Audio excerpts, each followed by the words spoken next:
Buenas tardes, amigas y amigos, bienvenidos a esta emisión de Cuarto Poder. Saludamos a Cristian Maradiaga en los estudios de Globo TV, junto con Ana Godoy, Zona López en los estudios de Radio Globo. Y ya tenemos acá a nuestros invitados de este día sobre la niñez y la adolescencia del país.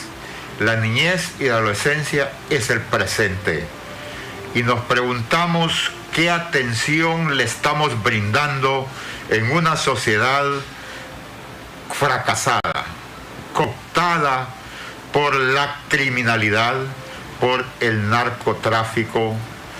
¿Qué efectos tiene la violencia a la que está siendo sometida nuestra niñez y adolescencia? Y ahí tendremos el futuro, que siempre decimos que el presente, la niñez y la adolescencia es el futuro. ¿Qué efectos está teniendo la ola de criminalidad? Hemos tomado como iniciativa este hecho que se ha viralizado en lo que pasó en el municipio de Roatán, departamento de Isla de la Bahía. Pero hemos visto otros casos graves en el país de la violencia en nuestra niñez. Iniciamos acá y le damos la bienvenida y gracias por compartir su amplia experiencia de trabajar en la lucha por la atención y el respeto a los derechos de la niñez, a la abogada Nora Urbina, exfiscal de la niñez del Ministerio Público, ahora consultora internacional en la misma materia de la atención de la niñez. Gracias, abogada Urbina, por compartir con nuestra audiencia Cuarto Poder Radio Globo esta tarde. Bienvenida. Muchas gracias, licenciado, y muchas gracias también al programa Cuarto Poder, a Radio Globo, por abordar este tipo de temas.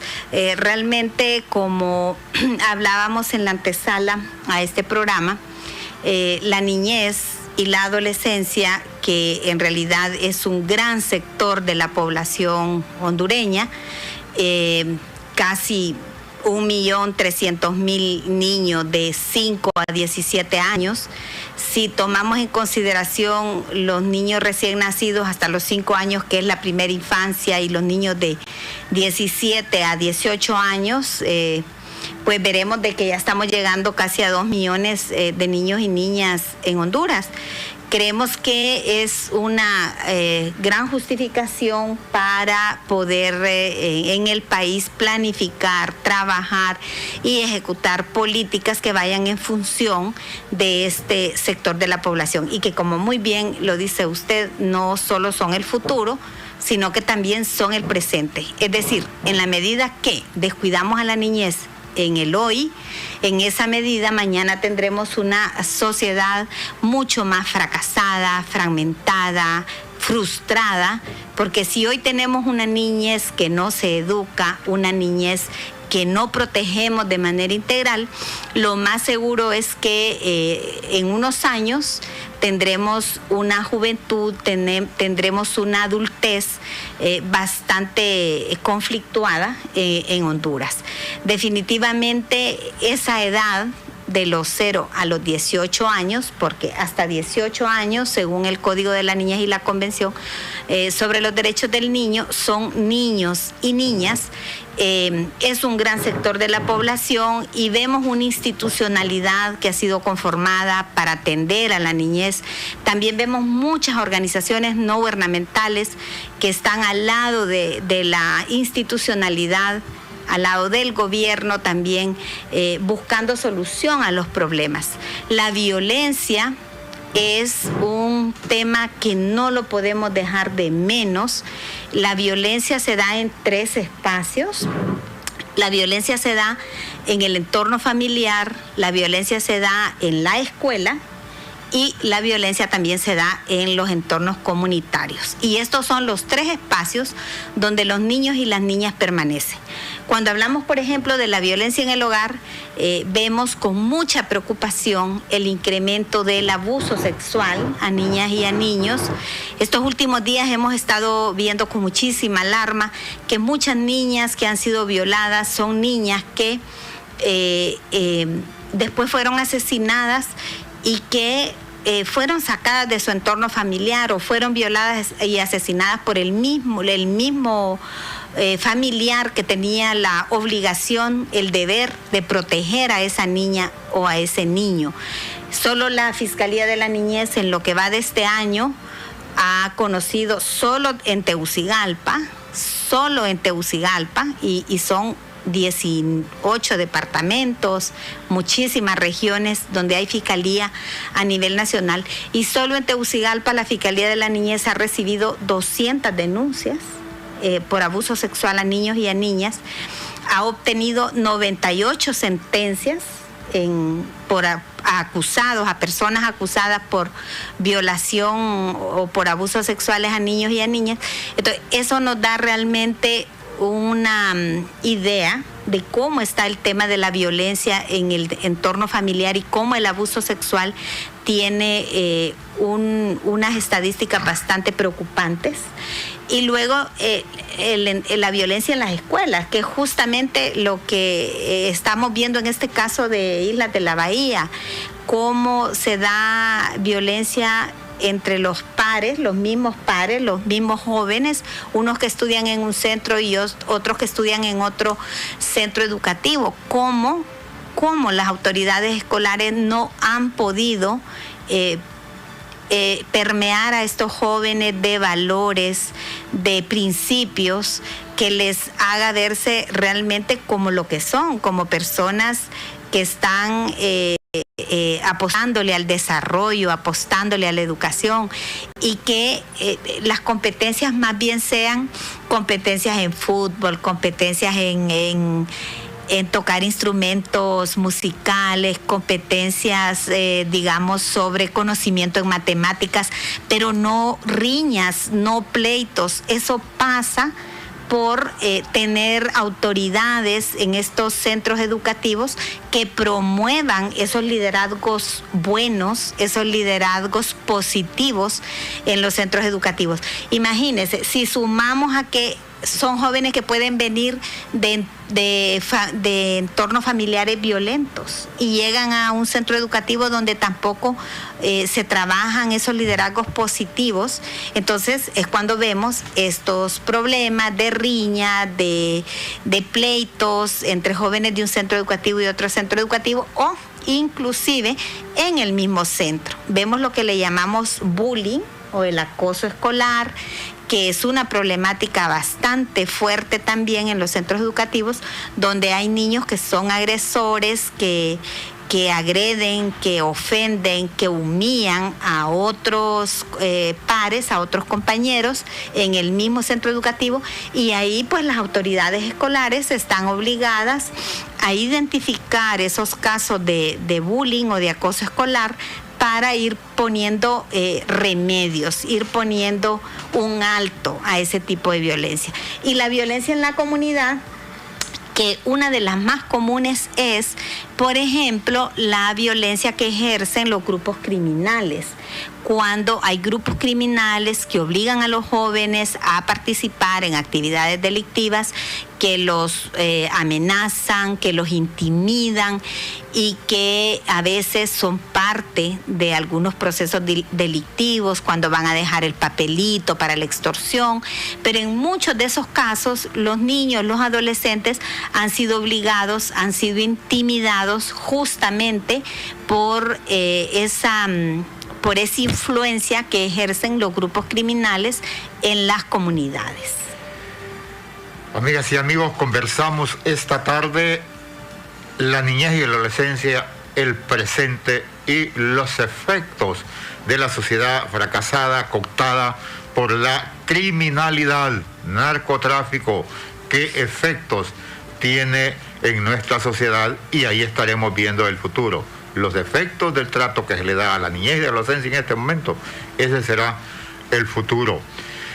Con el permiso de nuestra invitada, y no sé si ya está conectado nuestro otro invitado, antes de irnos a la pausa, solo le vamos a dar la bienvenida a Wilmer Vázquez, director ejecutivo de COIPRODEN. Es la coordinadora de las organizaciones privadas de desarrollo de atención a la niñez.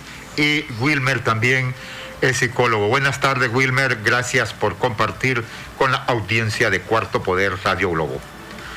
Bueno, muy buenas tardes. Muchísimas gracias por la invitación. Qué bueno poder compartir nuevamente con ustedes en este importante programa los temas relacionados a la realidad que vive la niñez, adolescencia y juventud en Honduras. Un fuerte abrazo a la amiga Nora Urbina, también una persona muy experta en los temas de niñez y adolescencia, así que estamos aquí a la disposición. Con el permiso de nuestros invitados, amigos oyentes y televidentes, hacemos una breve pausa.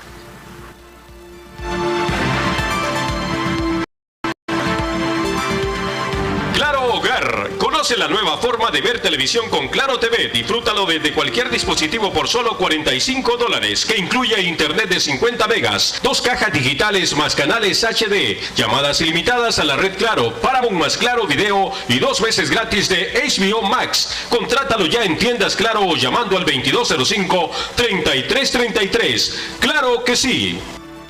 Con Visa y Banco Atlántida es más fácil ganar un viaje doble a la final del Mundial Qatar 2022. Lo difícil es decidir a quién llevar. ¿Y usted a quién llevaría? Por sus compras de 1.500 lempiras o más con sus tarjetas de crédito y débito, Visa Atlántida automáticamente está participando por un viaje doble a la final de la Copa Mundial de la FIFA Qatar 2022. Entre más compras realice, más oportunidades tiene de ganar. Banco Atlántida, imagina, cree, triunfa.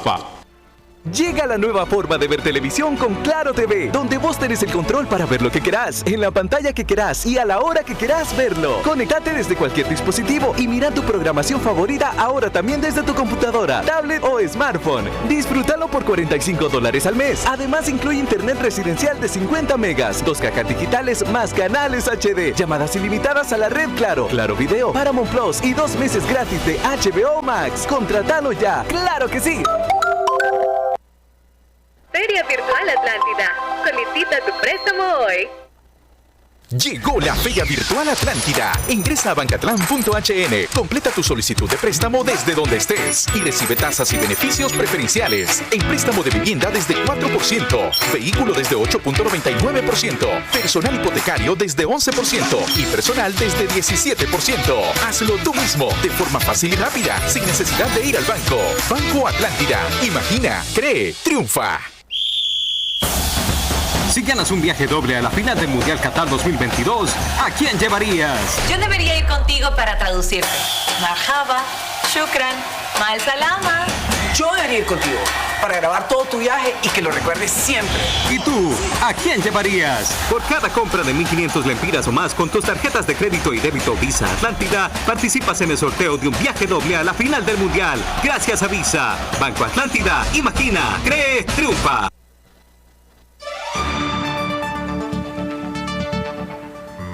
Amigas y amigos, conversamos esta tarde con la abogada Nora Urbina, especialista en la lucha por defender los derechos de la niñez, y el licenciado Wilmer Vázquez, director de COIPRODEN. Le consultamos a licenciado Vázquez. La niñez y la adolescencia es el presente.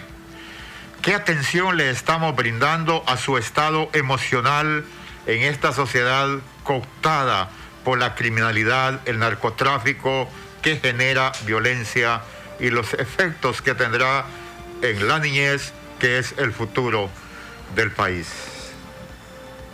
Bueno, interesante su pregunta. Uno a veces piensa, ¿y qué realmente la sociedad le está dando a la niñez y adolescencia en este país?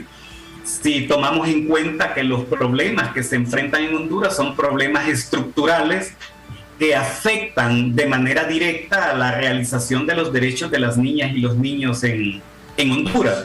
pero cómo la violencia estructural en este país puede afectar de manera directa a nivel emocional, a nivel físico, a nivel de toda su integridad, puede afectarle.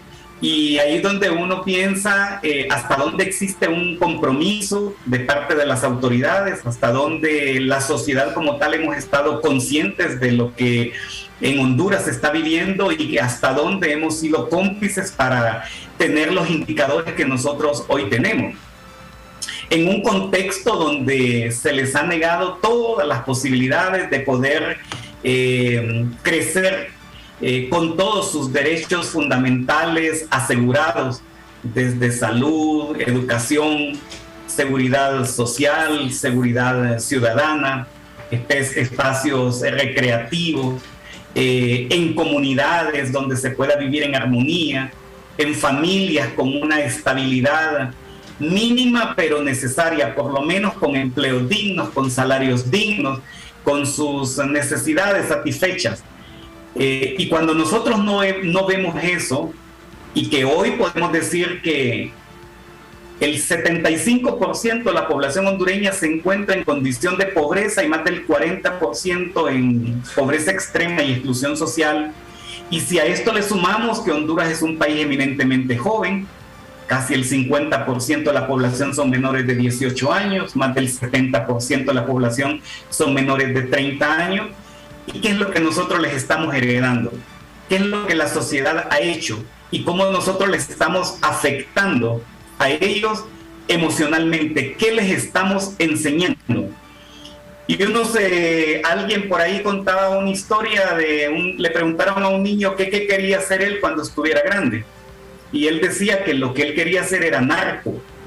Narco porque ha escuchado hablar del narcotráfico, narco porque ha vivido en un ambiente, en comunidades donde se habla del narcotráfico y donde se supone que ser narcotraficante, por ejemplo, implica tener asegurado económicamente su presente y su futuro. Y eso es lo que los niños ven. O cuando nosotros hablamos de la violencia en otros países, hablar de violencia, de las muertes que se dan a diario en todo el territorio nacional, en otros países eso sería una crisis. Entraríamos a una emergencia nacional.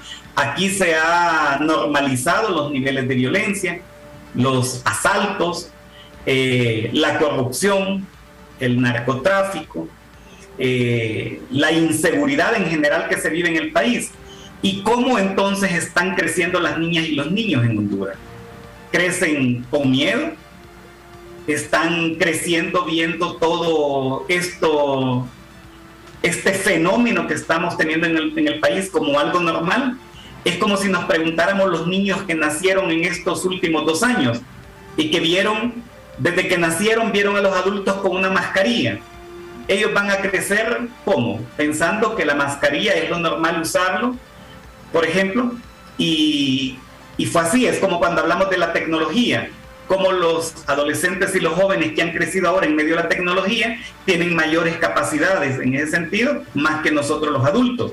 Entonces nos preocupa los niveles de violencia, de inseguridad, de corrupción, de este desastre en el cual hemos estado nosotros sometidos, el Estado de Honduras, porque eso es lo que ellos han visto, eso es lo que ellos han normalizado, y pareciera que muy pocas veces los adultos nos detenemos a tener que sentarnos y hablar, explicarles, pero también escuchar a las niñas y los niños, para que ellas puedan comprender qué es lo que ocurre en el país y cómo ellos también pueden asumir posiciones de crítica frente a un contexto que no les está asegurando las condiciones mínimas, y sobre todo donde el interés superior del niño sea la prioridad en la agenda de nuestros gobiernos. Así que yo diría que en general hay una deuda histórica, hay una tarea pendiente, hay una responsabilidad que asumimos las familias, hay una responsabilidad que asume la ciudadanía en general, una responsabilidad que asumen las autoridades en función del ambiente y de la realidad que les estamos enseñando y obligando a las niñas Abogada Urbina y Wilmer, tomamos como base este caso que se dio hace horas, se puede decir, o hace poco, en Roatán y las de la Bahía, pero esto lo juzgamos y lo condenamos, para eso somos buenos, pero usted que me está escuchando, usted que me está viendo y que escribe en las redes sociales, le pregunto, ¿dónde está el espacio recreativo de esparcimiento en su comunidad para este niño, para este joven? Nos quejamos y acusamos porque están en las esquinas y hay personas incluso que los corren, pero usted como miembro de ese barrio, de esa colonia, de esa comunidad, ¿cuándo ha hablado para que tengan donde recrearse? Hablando de los derechos de la niñez y adolescencia. Bueno, antes quiero saludar al licenciado Wilmer Vázquez. No sabía que iba a compartir este espacio con él. Realmente un gran abrazo, Wilmer. Le reitero mi amistad, mi cariño, y qué bueno compartir esta tarde, ¿verdad? Es un gusto compartir.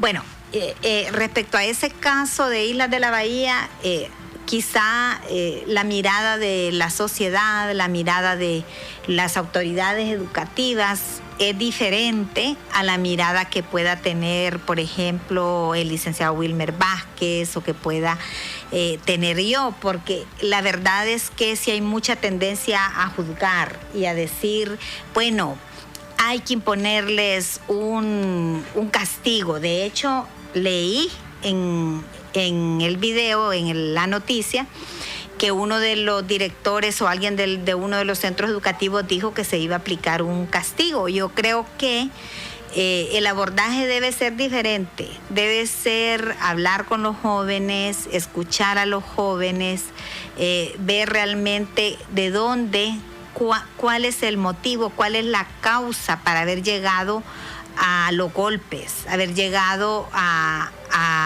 los puños entre esos dos estudiantes de esos dos centros educativos, y hacer un abordaje totalmente diferente, abordar con charlas, un abordaje desde la perspectiva psicológica, desde la perspectiva consejería a las familias, porque cuando un joven se comporta de esa manera, también tenemos que ver qué pasa en esos hogares, cuál es el problema en esos hogares. Entonces, se tiene que hacer un abordaje totalmente diferente, escuchando a los jóvenes, que ellos participen, que ellos opinen, que ellos expresen cuál es el problema real para haber llegado a ese punto de enfrentarse a golpes. No es el decir, bueno, no, lo vamos a expulsar, lo vamos a retirar una semana del centro educativo o lo vamos a expulsar del colegio por siempre, lo vamos a sacar del colegio. Realmente esos son métodos de disciplina que ya no son aceptables, que ya el Comité de Derechos del Niño, que es el grupo de expertos que evalúa el cumplimiento de la convención, ha prohibido ese tipo de abordajes o ese tipo de disciplina. Lo que se tendría que hacer es hacer esa investigación, escuchar a los jóvenes, dejarlos opinar y ver si se les va a enviar algún tipo de charla, algún tipo de consejería, pero no expulsar, no despachar al joven del centro educativo. Lo que más se está buscando, y lo ha dicho el ministro de Educación, yo he escuchado al ministro de Educación, que lo que debemos de hacer es promover que los niños estén en los centros educativos. Entonces, expulsar a un muchacho, por ejemplo, darle un retiro del centro educativo, no es el mejor abordaje. Tenemos que procurar que los niños permanezcan en el centro educativo y llegar a las verdaderas causas de esa confrontación.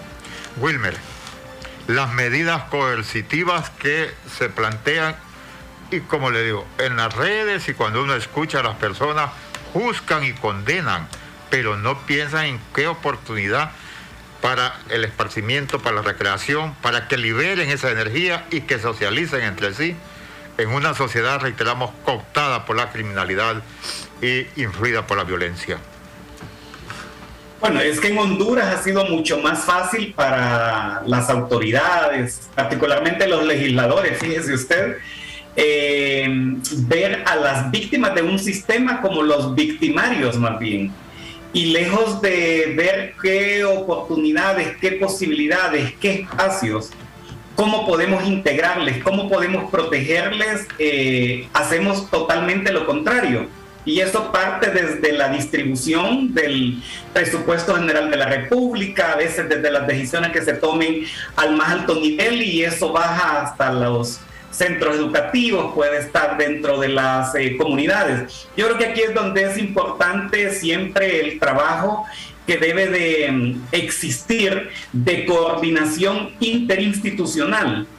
Y esto incluye a los funcionarios públicos, esto incluye a los centros educativos, incluye también a los padres y madres de familia, las asociaciones de padres y madres de familia, los grupos de base comunitaria, la comunidad en su conjunto, que pueden organizarse. Por suerte, en estos últimos años hemos estado en todo un proceso de fortalecimiento de los consejos municipales de garantía de derechos de niñez y adolescencia, que en principio deben de estar funcionando en todos los municipios del país. Y esto nos permite que podamos abordar las diferentes problemáticas de la niñez en el entorno de un espacio donde vamos a converger todos estos grupos, la representación de las instituciones del Estado, de la sociedad civil, de base comunitaria, los gobiernos municipales, la cooperación internacional. Y este puede ser un espacio donde podemos consensuar algunas estrategias, algunos mecanismos, algunas metodologías, algunas respuestas que debiéramos dar nosotros para poder tener o asegurar un entorno mucho más seguro para las niñas y los niños. Y los centros educativos no son la excepción. Creo que es importante por eso estos mecanismos que nos permitan la participación. También en los últimos años hemos contado ya con un nuevo reglamento de los gobiernos estudiantiles. Este reglamento, o nuevo reglamento de gobiernos estudiantiles, nos da la posibilidad de poder ejercer las niñas y los niños su derecho a participar en la toma de decisiones en el centro educativo, que puedan ser escuchadas y escuchados por las y los docentes, por las y los directores de los centros educativos, y que puedan a partir de los consensos asumir también algunas responsabilidades para mejorar el entorno en el centro educativo y garantizar eso, o asegurarles a ellos una mejor condición. Y además eso les permite construir algunas solicitudes, estrategias o propuestas al más alto nivel, esperando que existan respuestas positivas. Lo que quiero decir que es importante evitar la dispersión de las acciones de las diferentes instituciones y de todos los que podamos estar involucrados en una comunidad. Buscar siempre una respuesta que sea integral, pero en el marco de los consensos, en el marco del trabajo en red, de una verdadera coordinación, donde podamos ser escuchadas todas y todos, donde todos asumamos una responsabilidad. Y eso nos permite dar no solamente sostenibilidad a los procesos, sino que el compromiso que de manera personal podemos asumir todos para mejorar las condiciones de ese entorno de los centros educativos. El rol de la comunidad, de la escuela y de la familia es muy importante para poder garantizar o prevenir todo tipo de violencia en contra de las niñas y los niños, para asegurar o tener estos entornos mucho más seguros, para que todos los adultos podamos ser o asumir la responsabilidad de proteger integralmente a las niñas y niños. Abogada, Honduras es firmante de la Convención Internacional de los Derechos de la Niñez. Wilmer me ha recordado que en 1994 se estableció en el Estado de Honduras interno un pacto por la infancia. Si hace 27 años se hubiese cumplido, quizás nos estuviésemos enfrentando. Pero como vivimos en una sociedad en deterioro en general, tenemos hoy la situación prácticamente grave. La consulta es las estrategias, porque Wilmer ya ha dado una introducción de las políticas del Estado de atención a la niñez, y extra micrófono comentábamos que hay cualquier cantidad de ONGs de atención a la niñez, pero ¿Cuál es el fortalecimiento que necesita el Estado con las políticas? Recuerdo aquella historia que decían binomio madre-hija. Los recursos siguen fluyendo, pero yo quiero ver también el impacto. Bueno, yo siempre lo dije cuando fui fiscal y lo sigo sosteniendo, que los niños y las niñas en Honduras han estado realmente en manos de las organizaciones no gubernamentales. ¿Y por qué digo esto? Porque, como bien lo decía el licenciado Wilmer Vázquez, el presupuesto que se da a la institución rectora de las políticas de niñez siempre ha sido la mejor muestra de que la niñez no ha sido una prioridad, y esto lo decimos por año, ¿verdad? Esto es históricamente que la institución rectora de las políticas de niñez no ha tenido el presupuesto que realmente debe tener para cumplir con ese enorme rol que se le ha dado en la ley. Ahora tenemos un sistema de garantía de derechos que coordina la DINAF, y que así debe ser, lo debe coordinar la DINAF. Ahí están las organizaciones no gubernamentales, pero históricamente cuando un niño está en desprotección, cuando un niño está en una situación de peligro o lo que antes le llamaban riesgo social, realmente quienes han abierto las puertas de centros, de programas especializados, han sido las organizaciones no gubernamentales. Aquí hay organizaciones que tienen 500 niños, 600 niños bajo su cuidado, y ha sido una lucha bastante fuerte para que el Estado asuma un verdadero rol, no solo de rector, sino que para llevar esas políticas de protección a la niñez. Entonces, sí llegan los fondos a las organizaciones, sí llegan los fondos a los organismos de cooperación, y podemos mencionar UNICEF, por ejemplo, que históricamente ha tenido programas de apoyo a la institución rectora de niñez, antes INFA, ahora DINAF, al Ministerio Público, al Registro Nacional de las Personas, y podemos hacer una suma enorme de toda el apoyo que la cooperación internacional da.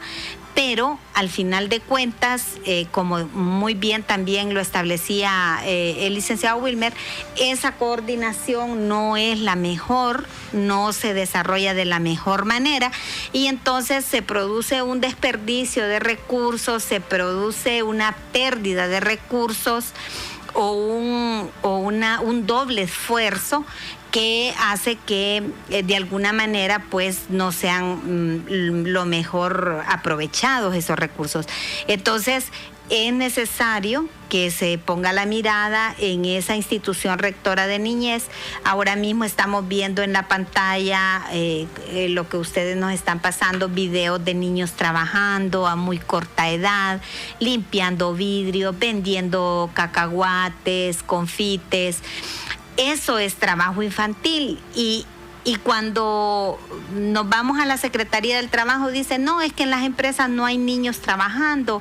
Obviamente no están en las grandes empresas porque cuidan de que no hayan a no violar la ley en ese sentido, pero vemos muchos niños haciendo trabajo informal. Ese es trabajo informal.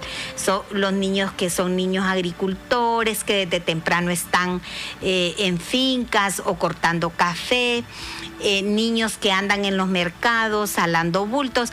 Eso es trabajo infantil. Tenemos aproximadamente 500,000 niños, más de 400,000 niños que trabajan, y 500,000 niños y adolescentes que no estudian ni trabajan. Entonces, esos son niños que están muy vulnerables a ser captados por el crimen organizado, y ahí debe estar puesta la mirada. Ya la ley le da funciones, por ejemplo, a la DINAF de hacer un protocolo para la atención a los niños que están en trabajo informal.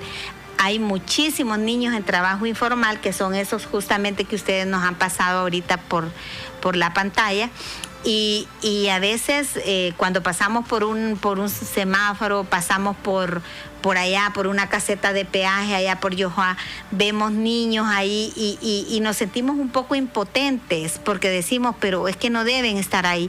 Y mire, hace algunos años se tomó como una ruta manera, porque ellos se asustan, ellos sienten miedo, se aterrorizan. La mejor manera es... Sí, los hacían como casados. Sí, entonces, y le digo porque la Fiscalía de la Niñez, ante la necesidad, tuvo que hacerlo en operativos, anduvimos en esos operativos. Y se sigue yendo a operativos, la Fiscalía sigue yendo a operativos para hacer restitución de derechos a esos niños, pero el mejor abordaje es que vayan equipos interdisciplinarios, trabajadoras sociales, psicólogos, que hablen con los niños, que empiecen a ver las causas y que el abordaje sea amistoso, hasta retirarlo de la calle, ver si es que hay un abuso sexual, si es que hay un problema de violencia en el hogar, si es que hay un problema de falta de recursos, que su mamá no trabaja, su papá no trabaja, o es un niño que es un niño en abandono, que solo está con una abuelita, que sus papás murieron, que sus papás migraron. Entonces hay que llegar a establecer cuál es el problema. El abordaje tiene que ser amistoso. Entonces, volvemos al tema de institucionalidad, al tema de recursos y reiterando, por lo menos de mi parte, ese reconocimiento a las organizaciones no gubernamentales, que son las que han dado la cara, que son las que han estado en ese día a día y que en alguna medida lo han hecho solos y solas las organizaciones, porque a veces también la institucionalidad, además de que no tiene recursos, a veces tampoco cuenta con esas capacidades, no es un personal que está formado, que está capacitado para poder atender de la mejor manera el problema. Pero yo creo que el trabajo por la niñez tiene que ir apuntando a establecer una ruta, a tener una ruta para trabajar en cada una de las problemáticas, porque tampoco son recetas de cocina esto. Correcto. No podemos atender a los niños víctimas de abuso sexual de la misma manera que atendemos a un niño, por ejemplo, que está en trabajo infantil.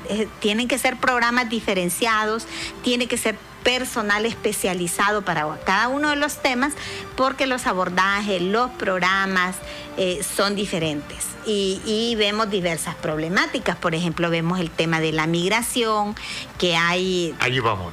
Datos cada vez más terribles. Tengo una consulta específica sobre ella. Sí. Amigas y amigos que nos escuchan a nivel nacional e internacional y los que nos ven, conversamos con la abogada Nora Urbina, exfiscal de la niñez de nuestro país, ahora consultora, siempre sobre la temática de niñez, y el licenciado Wilmer Vázquez, director ejecutivo de COI-PRODEN, la coordinadora de las organizaciones privadas de desarrollo en atención a la niñez, también es psicólogo. Haremos una brevísima pausa y tocaremos ese tema. Los niños denominados no acompañados que migran del país. El señor que visitó a Honduras hace poco mencionó que hay 3.700 menores no acompañados en la frontera sur de los Estados Unidos de la Federación de Norteamérica. Pero hacemos la brevísima pausa.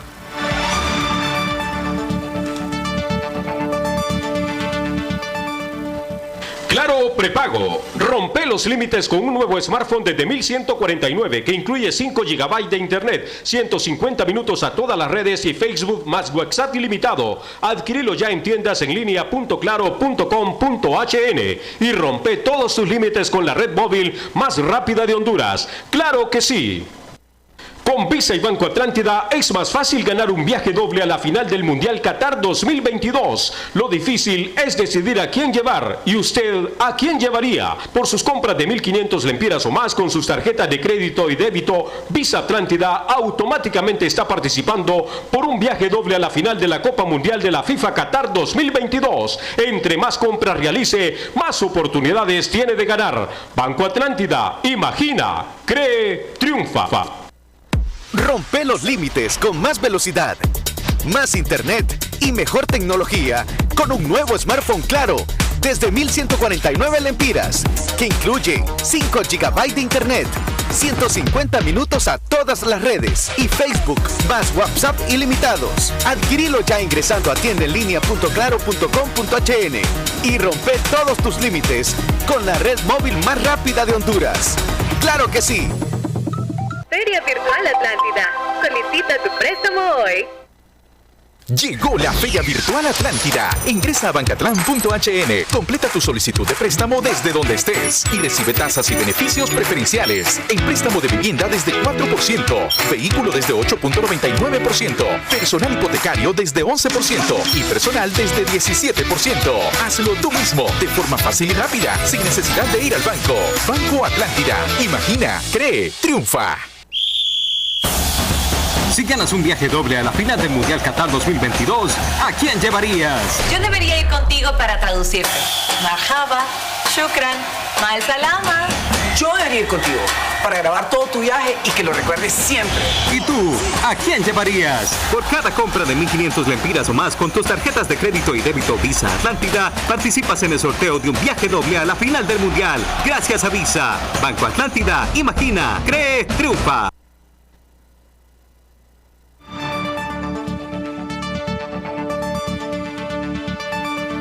Amigas y amigos, está usted en sintonía viviendo Cuarto Poder. Previo a la consulta que le hacía antes de ir a la pausa, le consulto a Wilmer y a la abogada Urbina.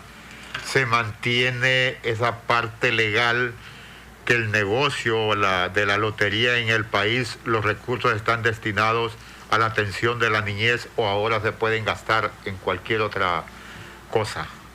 Wilmer, ¿se mantiene todavía esa ley que los recursos financieros que se obtienen del negocio de las loterías en el país orientados a la atención de la niñez? Porque el informe que dio la concesionaria privada el año pasado es sustantivo, habló de 480 millones de lempiras y eso es equivalente como al 5 o el 8% de lo que obtienen estas empresas y le concesionaron hasta como el año 2040. Pero lo que me interesa saber si todavía está destinado a eso o ya no.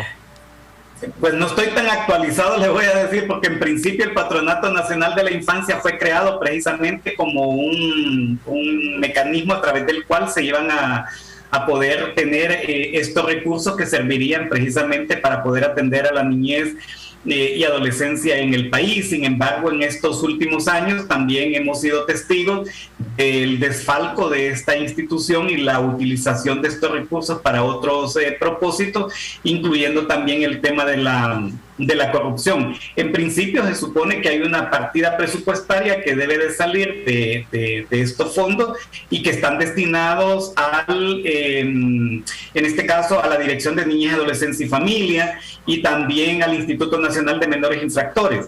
Pero creo que ahí habrá que hacer una revisión en función de estos recursos, cómo está la distribución, y más bien debería de existir una exigibilidad de parte de toda la sociedad para poder garantizar la transparencia más bien en la distribución de estos recursos y que vayan directamente dirigidos a proteger o a garantizar una protección integral de la niñez en Honduras. Ahora vamos a la consulta.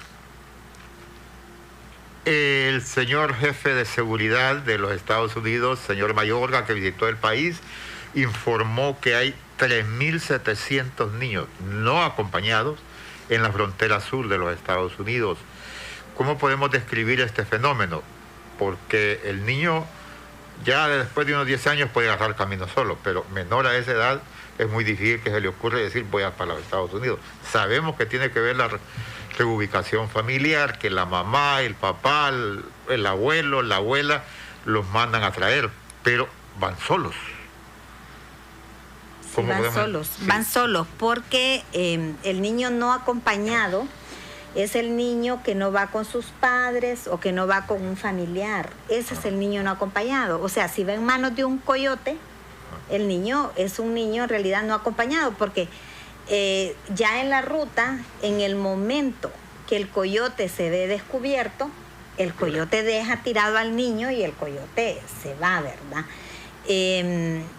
yo tuve la oportunidad de hacer retornos o de gestionar retornos de niños de 3 años, cuando fui fiscal, que habían sido dejados sobre los rieles del tren por los coyotes, cuando ya se sienten descubiertos. Yo siempre digo en mis 3 años. 3 años. Yo siempre digo en mis conferencias, no hay coyote bueno, porque a mí me dicen a veces en las comunidades, no, pero es que mire que ese coyote es bueno, que los que se van con él llegan hasta Estados Unidos.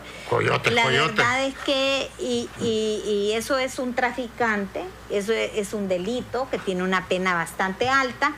Y realmente cuando ya el traficante se ve descubierto, el traficante deja al niño. Ahora, hay niños que van solos, literalmente solos, ni siquiera van con el coyote o recomendados con el vecino, sino que es un adolescente, por ejemplo, que se pone su mochila y dice, me voy para Estados Unidos y se va, ¿verdad? Estamos hablando ya de 12 años en adelante. Adolescentes de 12 años, de 16 años, de 17 años, pero a cierta edad realmente quienes deciden sobre si el niño va a migrar o no son los mismos padres, y muchas veces es por la reunificación familiar. Los ponen en manos generalmente de un coyote y el niño sale, ¿verdad?, de Honduras con la tragedia de que muchos no logran llegar a Estados Unidos. En el camino ocurren 1000 cosas, los peligros de la ruta migratoria son muchos, y yo creo que lo mínimo que debe ocurrir es que la gente esté informada, porque migrar pues es un derecho humano. Si un adulto dice me voy, agarra su mochila y se va, sabe cuáles son los riesgos y debe saberlo. Yo creo que el Estado debe hacer un esfuerzo, hacer una campaña permanente, sostenida, para que la gente sepa que en el camino pueden ser forzados a meterse en grupos delictivos, a ejercer labores de sicariato. Las niñas pueden ser llevadas a explotación sexual comercial, los órganos les pueden ser extraídos también en la ruta, y hay cientos de peligros. Pueden morir ahogados en el río, pueden morir asfixiados en el desierto, pueden morir por una picadura de serpiente. Los niños y las niñas con frecuencia sufren abuso sexual también en la ruta. Entonces, esos peligros la gente los tiene que conocer. Y los niños y las niñas no deben ser colocados en manos de traficantes. Creo que los padres deben buscar, deben hacer un esfuerzo por conseguir una salida legal del país para que el niño no sea expuesto a esos múltiples peligros. Yo creo que la preocupación de las autoridades estadounidenses es que cada vez son más los niños, porque cada año se incrementan. En lo que va del año han sido retornados más de 10,000 niños y niñas. Y esa cifra ha incrementado. Bueno, Wilmer conoce muy bien también esa cifra. Se han incrementado año con año, se incrementan. Y el niño no acompañado, es decir, que va sin un familiar, sin sus padres, sin un tío, sin un pariente, también es alta, y para ese niño la vulnerabilidad es más alta. Queremos decir con esto que ese niño está mucho más expuesto a los peligros, porque no va con un representante legal, no va con un tío, no va con un familiar que en algún momento va a ejercer cuidados y protección en la ruta. Entonces sí debe haber esa preocupación. Ahora, el tema es que lo debemos de ver más como un tema de derechos humanos, y es un tema de derechos humanos por todas las violaciones que se pueden sufrir en la ruta, acá mismo cuando pasan por Honduras. Imagínense que ahorita se les está incrementando esa tasa que deben pagar, que son más de 4,000 lempiras. O sea, eso es una forma también de vulnerarle derechos a los migrantes, de ponerle la situación difícil a los migrantes que solo van en tránsito para otro país. Pero sí debemos verlo desde esa perspectiva de derechos humanos y no verlo como un tema de seguridad, porque el migrante normalmente a lo que va es en busca de un trabajo, por la reunificación familiar, por la búsqueda de oportunidades de trabajo, de estudio. Nos tenemos que quitar esa creencia que tenemos o que tienen en otros países que los migrantes son delincuentes. El migrante va normalmente y generalmente en búsqueda de oportunidades. Wilmer, en este problema las ONG dedicadas a la niñez juegan un gran valor. Nos quedan ya solo 3 minutos y medio, Wilmer, y le agradezco mucho que siempre ha compartido con la audiencia de Cuarto Poder. Excelente. Bueno, sí me gustaría decirles que el tema de la migración sigue siendo un tema de muchísima preocupación para nosotros. El año en el que se disparó el número de niñas y niños migrantes fue en el año 2014. Y en ese año llegamos a tener 10.873 niñas y niños que fueron deportados a este país. Pero lo más preocupante es que del 2014 a la fecha ya hemos sobrepasado los 100.000 niñas y niños que han sido deportados. Hasta el día de hoy tenemos 100.092 niñas y niños que han sido deportados. Quiero decir con esto que si hacemos el análisis comparativo del año 2021 y el año 2022, tenemos un incremento casi del 50-60% comparado con el 2021 en las deportaciones al país. De hecho, el año pasado, 2021, cerramos con 12.194 deportaciones y en lo que va de este año 2022 ya llevamos 11.263 niñas y niños que han sido deportados. Y como mencionaba la abogada Nora, hasta el 30 de julio han sido deportados a Honduras 11.263 niñas y niños. Y usted que mencionaba el tema de los no acompañados, de este total, 3.036 estaban viajando solos, o sea, no acompañados. Estos son datos que deben de preocuparnos, que nos deben de llamar muchísimo la atención, porque estos solo son las estadísticas de los que son deportados a nuestro país. Son cientos de miles que están en los países de tránsito, están ahora mismo en camino. Son cientos que están entre la frontera entre México y Estados Unidos. Son cientos que están en los centros de detención del lado de la frontera de los Estados Unidos. Son seguramente cientos que están desaparecidos, que no tenemos ningún tipo de información. Muchos que han muerto en el camino, muchos que han perdido algún miembro de su cuerpo, muchos que han sido secuestrados para la esclavitud laboral, sexual, comercial, cooptados por el crimen organizado. Este es un problema serio. Y yo me atrevo a decir que esto debería de declararse como una permanente emergencia. Y muy bien decía la abogada, migrar es un derecho. Todos tenemos derecho a migrar. Lo que no es normal es las condiciones en las cuales nos hemos encontrado en nuestro país, que obliga a las familias hondureñas, a la niñez incluso, a tomar esta decisión de huir de Honduras. Y ahí es donde nosotros debemos de hacer este llamado a las autoridades, a la nueva administración de gobierno, para que se desempolven las políticas de Estado, para que se revise, o ahora que se tiene que trabajar el nuevo presupuesto general de la República, se priorice para garantizar focalización de inversión y la implementación de políticas de Estado, la aprobación de la Política Nacional de Niñez y Adolescencia, darle vida real al sistema integral de garantías de derechos, que todas las instituciones del Estado vinculadas a la temática tengan que dar una respuesta oportuna, inmediata, integral, para prevenir que la gente tenga que migrar y tener que exponerse en estos países de tránsito. Le agradecemos mucho a Wilmer Vázquez, director ejecutivo de COIPRODEN. Muchas gracias, Wilmer. Gracias, abogada, también le agradezco.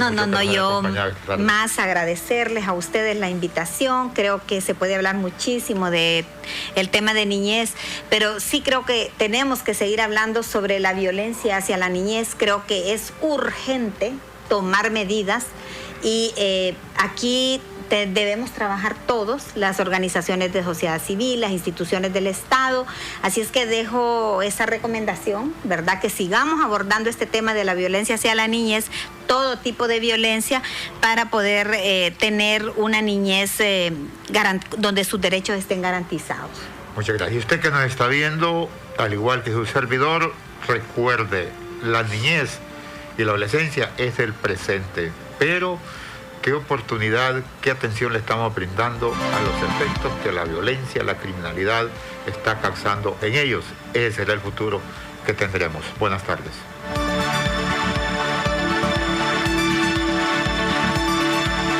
El Observatorio del Poder y el Pulso.hn presentó Cuarto Poder.